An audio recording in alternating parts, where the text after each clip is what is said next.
Assalamualaikum warahmatullahi wabarakatuh. Buatan nyongko Pak, tidak nyangka sama sekali bisa bertemu dengan Kak Non, Mas Abang dan teman-teman Mas Agus di sini. Sebenarnya saya kesini tidak untuk di depan Pak, pengen yang duri loh. Kalau rencang-rencang itu tak rombongan, pengen gur apa mak iya sarang-sarang. Ini ceritanya cuma sedikit saja bahwa ngobrol-ngobrol bahwa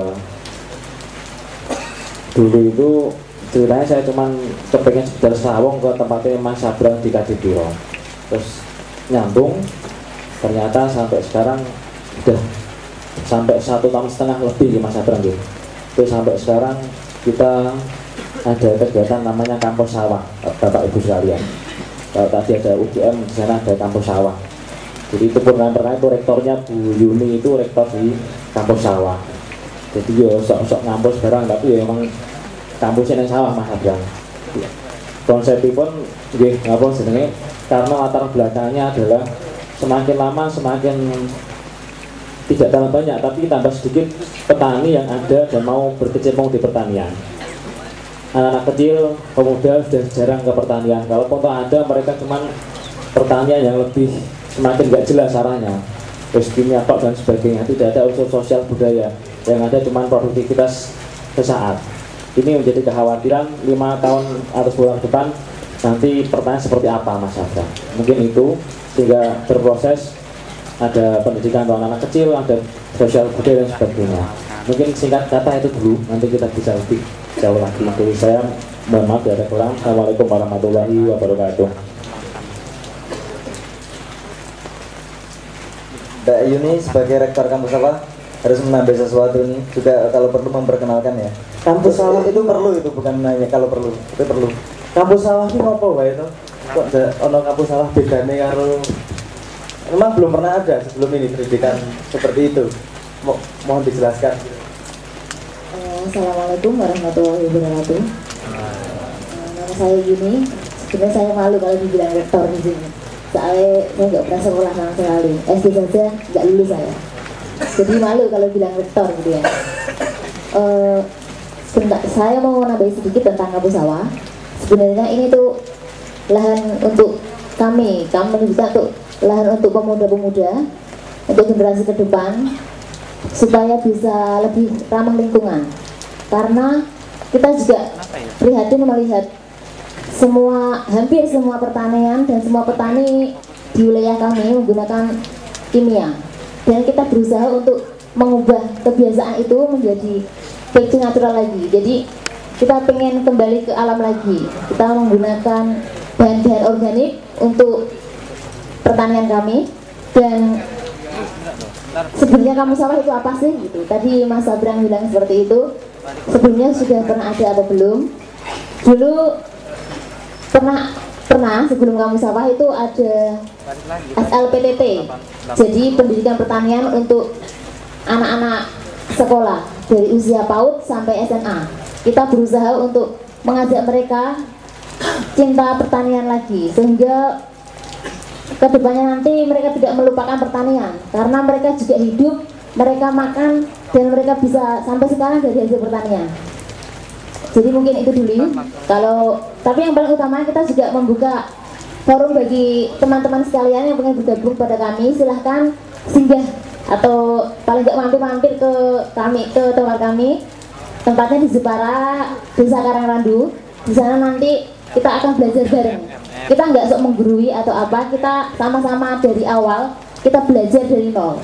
Terima kasih. Assalamualaikum warahmatullahi wabarakatuh. Waalaikumsalam. Mas Kavi tolong ditambahkan beberapa hal mungkin karena tadi ada pengakuan dari Mbak Yuni yang mengatakan bahwa SD itu tidak lulus. Saya setuju itu. Sekolah dasar memang nggak lulus, tapi kalau siswanya itu yang lulus. Mas Kavi tolong nanti menjelaskan karena ada beberapa kegiatan yang tidak hanya sekedar di wilayah pendidikan ya, tetapi juga ada di wilayah kebudayaan dan sosial, terus ada aspek sosialnya yang tadi seperti disinggung oleh Mas Abang. Siapa tahu itu bisa menjadi inspirasi dan menjadi persambungan baru lagi kepada teman-teman Maya yang ada di sini. Itu Mas, bagaimana Mas? Oke, jadi pada prinsipnya dulu teman-teman Leto datang ke sana sebagai trigger. Jadi saya pembuka awal untuk proses lebih lanjut. Dulu itu betapa sulitnya kami Bapak Ibu sekalian. Jadi diremehkan di apapun, karena memang konsepnya kita juga terus melakukan lah sampai itu tempat juga mantau basah-basahan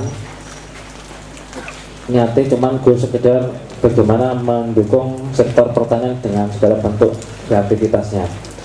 Di sana ada kalau di sini ada sego kucing mas Agus, di sana ada nama sego bentel Pak. Sego bentel itu makan di sawah dengan godong jati, itu salah aspek budaya ini pun. Jadi mengangkat kembali budaya-budaya lokal yang sempat tidak ada. Kemudian di sana juga ada prosesi semacam kegiatan yang kami namakan tiap tahun adalah namanya jumbuh pantun. Jadi kalau di tempat lain mungkin panen raya, tapi kalau kami namanya jumbuh pantun. Jadi proses di mana ada kegiatan yang diawali tahun 2010 oleh Mas Abang dan teman-teman Leto untuk membuat event event budaya yang juga ada proses angkring budaya di sana. Itu apa Mas jumbuh pantun ki? Jumbuh pantun adalah sebuah proses atau sabda, proses untuk lebih memaknai arti penting tentang panen raya, sehingga panen itu betul-betul rasa hikmat, jumbuh cocok karo tenaga nih. Selama ini kan kita jarang melihat petani itu lebih banyak bersyukur tentang pertanian dan sebagainya. Itu dulu Mas. Ada pengalaman unik Mas. Aku waktu itu juga berada di sana ya teman-teman. Tapi kalau saya yang cerita kayaknya kurang asik ini. Ada proses obor-obor yang kemudian mati lampu, terus kemudian sempat disalahpahami juga itu Pak Indi waktu itu. Sabotase ya. Gitu. Disabotase dan dulu obor-obor dari. Nanti Mas Kavi bisa menjelaskan. Terus kemudian ketika di acara jumpa pantun itu ya ada angkring budaya, itu ada hal-hal menarik apa yang bisa di-share ke teman-teman di sini. Itu sudah ngantuk Mas. Jadi sampai ceritanya yang serius-serius tambah ngantuk. Iya. Gitu. Fun-fun we. Moga-moga Mas Kavi. Jadi biar ini kayak misteri Pak itu. Jadi saya tidak tahu. Tiba-tiba waktu itu namanya kegiatan obor-obor. Obor-obor itu yo bawa obor keliling kampung sambil selawatan. Kui mulai maghrib, mulai acara lampu mati sampai berakhir acara 1 detik lampu mulai meneh. Jadi itu yo kebetulan yang memang sengaja akhirnya menunjukkan perspektif bahwa kui sabotase dari pemerintah desa ben do nonton obor-obor dari pas nonton TV. Terus yang kedua ada proses yang unik juga di sana 3 hari itu ada proses-proses kegiatan. Itu juga tiap kegiatan itu ya udah terus soalnya nih, tapi pas waktu Mas Sabang manggung itu tidak hujan dan sebagainya. Itu juga proses-proses unik yang terjadi di sana. Jadi akeh Mas, cuman yo suwe. Nggih.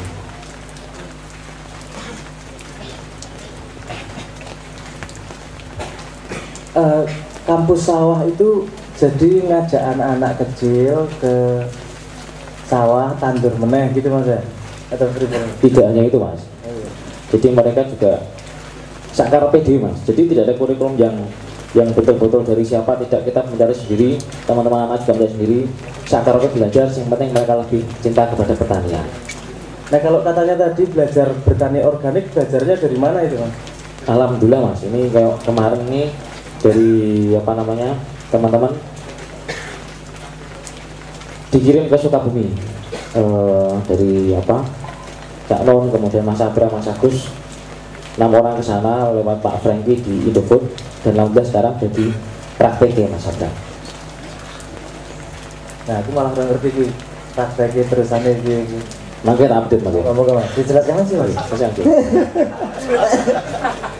Lawang nembe ame Mas. Hasil dari ilmu kemarin ke Sukabumi itu loh, setelah dipraktekkan ada istana kompos, ada beberapa hal yang tadi sempat diceritakan teman-teman ketika sebelum di panggung itu. Cerita kewe atau rektornya itu belajar apa saja, yang dipraktekannya apa saja dan sudah sejauh mana, kan biar sharing, biar teman-teman juga punya pandangan tentang perkembangan dalam atau yang datang ke Sukabumi waktu itu siapa? Didi ada nggak Didi? Didi ada. Pemugawai Didi.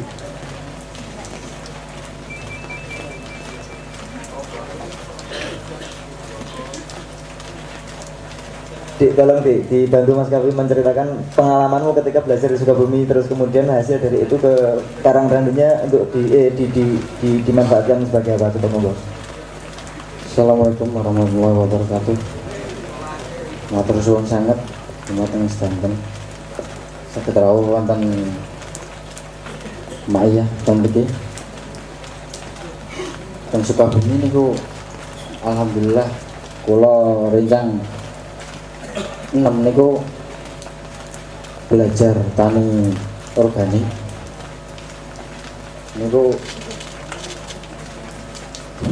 napa basa Jawa ya udah mudeng iki apa-apa nggih untuk perkembangan secara lebih lanjut di mana pertanian di Desa Karadu dan wilayah sekitarnya untuk lebih maju, di mana alhamdulillah sejauh ini ilmu yang kita dapat dari Sukabumi, alhamdulillah kita sudah mendirikan istana kompos, dan proses selanjutnya kita sudah melaksanakan kegiatan tersebut, di mana kita sudah tidak menggunakan pupuk secara kimia tapi menggunakan secara organik, di mana semuanya kita penuhi dengan bahan-bahan yang ada di sekitar lingkungan kita. Tadi pagi alhamdulillah kita sudah tandur, sudah menanam bibit padi, menanam secara organik. Untuk semuanya saya minta pangestu sedanten, mugi-mugi angsale bismillah dari awal untuk lebih lanjut, lebih baik untuk memajukan pertanian di Indonesia khususnya dan melebar ke seluruh dunia. Wassalamualaikum warahmatullahi wabarakatuh. Terus bersalam ya. Iya, disambung meneh tenawan apa? Istana Kompos tolong dijelaskan itu apa itu? Istana Kompos itu apa, terus gimana proses ya, kelanjutannya terus mau tak wae ilmu ngono lho. Nggih. Istana Kompos proses untuk memberikan suatu lahan untuk lebih baik, lahan tersebut untuk menanam padi, di mana di sekitar lingkungan kita banyak sekali kotoran-kotoran hewan yang mungkin sekarang tidak ada yang istilahnya ngurusi, semuanya pada jijik dengan itu, tapi semua itu banyak sekali manfaatnya. Kita terapkan untuk menyuburkan tanaman, di mana kita membuat suatu rumah kompos. Disitulah kita proses penumbukan itu kotoran hewan, dan kita buat mol PUC, pupuk organik cair, untuk proses pembuatan kompos. Dan alhamdulillah sekarang sudah berhasil, dan kemarin kita tebar 3 ton ke ladang kampus sawah, dan alhamdulillah hasilnya sangat baik sekali. Mungkin saya sedikit bercerita, saya sudah lama sudah lebih jauh dari 1,5 tahun saya sering ngobrol dengan Pak Franky, dengan Pak Giono tentang pertanian di Indonesia. Bagaimana sebenarnya pupuk itu tidak harus kimia, bahwa kebutuhan pupuk itu damen sing apa sebenarnya orang kanggo itu bisa dibikin pupuk untuk menyediakan natriumnya, kotoran hewan, ada enzim untuk tanah. Misalnya wereng, kata ini cerita Pak Franky zaman dulu, wereng itu sekarang menghadapinya dengan bahan kimia, yang nanti bahan kimia efeknya justru mematikan natural predatornya, yang ngelawan dia secara natural. Pak Franky pernah cerita, sebenarnya kalau nggak dibunuh itu ada sejenis kupu-kupu yang dia hanya terbangnya sekitar 3-10 meter, 5-10 meter dari tempatnya dia kepompong itu, terbangnya hanya bisa sejauh itu. Tapi kalau ada kupu-kupu itu, wereng nggak mungkin datang karena baunya tidak disukai wereng. Nah, itu tidak dilestarikan karena kurang instan dan itu tidak menguntungkan untuk industri pupuk. Nah makanya itu hal yang sangat memprihatinkan. Nah, dari banyak gagasan, banyak diskusi, banyak mengumpulkan informasi, terus akhirnya terkumpul teori-teori, terkumpul informasi-informasi, sehingga saya sangat senang dari diskusi sepanjang itu akhirnya ada aplikasinya dengan sedulur-sedulur di Karangrandu, dan semoga saya harap hasilnya terlihat bahwa hasil organik itu bisa jauh lebih baik daripada yang artifisial, daripada yang kimiawi, dan semoga bisa diikuti oleh semua tempat di Indonesia. Karena kalau tanah diberi bahan-bahan kimia itu seperti badan yang didoping terus, doping ya kuat, petang dino ambruk, 5 dino ambruk. Sementara kalau tanah yo dikai waktu istirahat, tanah juga dipijeti, tanah yo diterapi, dikai balsem, contohnya seperti itu. Badan pun butuh di maintain kan, jadi tanah juga butuh di maintain. Semua kalau kita di Himayah percaya bahwa Gusti Allah sudah menyediakan semuanya, keseimbangan alam itu sudah tersedia. Kenapa kita harus golek-golek sing ra cetha? Karena di sekitarnya di situ pasti ada. Nah, itu yang kita gali. Itu tidak mungkin Indonesia sudah segini lama pengalamannya bertani, sudah menyebarkan pertanian ke seluruh dunia tanpa punya kedalaman teknologi dalam bertani yang sangat ampuh sehingga bisa bertahan segini lama. Maksudnya ini kita ratusan tahun loh bertani tanpa tanahnya berkurang humusnya, tanpa menjadi tanduh, tanpa apa-apa. Beda dengan sekarang, tanahnya satu rotasi nggak ada kasih pupuk, lemah tanahnya, atau wes raiso urip meneh, dan itu membuat para petani tergantung dengan produk pupuk. Nah itu yang pengen kita lepaskan. Kita pengen mandiri. Kita mulai dari pertanian. Kita selain teknik pertaniannya juga, ini Mas Kavi dan teman-teman mulai membudayakan bertani. Cah cilik-cilik ya dijak bertani. Funnya bertani itu seperti apa. Dan yang satu yang agak sulit tuh, ya bukan agak sulit, mungkin PR yang agak panjang, menumbuhkan percaya diri para petani bahwa pekerjaan petani itu bukan pekerjaan yang rendah. Pekerjaan bertani itu adalah pekerjaan yang mulia. Dan ini PR yang berikutnya mungkin Mas Kafe ya. Ada yang mau ditambahkan? Jadi kalau di sini saya amati banyak yang muda-muda gitu. Ning kene kalau yang petani ora niki. Sing templiki niki banyakan petani apakah banyakan yang non petani? Anak petani terutama ngoten nggih. Jadi nek 5 tahun ke depan nek ora ana sing jegur sawah njuk pripun mangke? Mangan apa? Itulah yang kita coba kembangkan, bahwa kami walaupun masih muda di sini, Mas Didik itu juga masih single, Mbak Yuni juga masih single.